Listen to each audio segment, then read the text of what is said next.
Just a few things I'm just going to re-emphasize in all we've spoken about before we close today is the fact that, again, things are stored in our consciousness as part of our origin, as part of our upbringing, as part of things that we observe, as part of things that were told us, as part of things that happen to us directly or indirectly, right?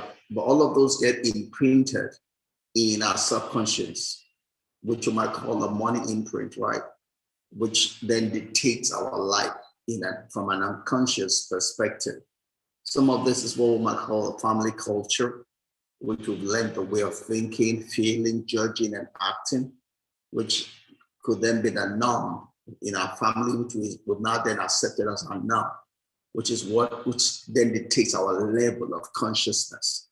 Remember, conscience is not the voice of the Holy Ghost. It's not the voice of God. It's the voice of your spirit, the voice of your unconsciousness, which is the voice of the culture, the norm you have imbibed by reason of passage in this life, right? So if your unconsciousness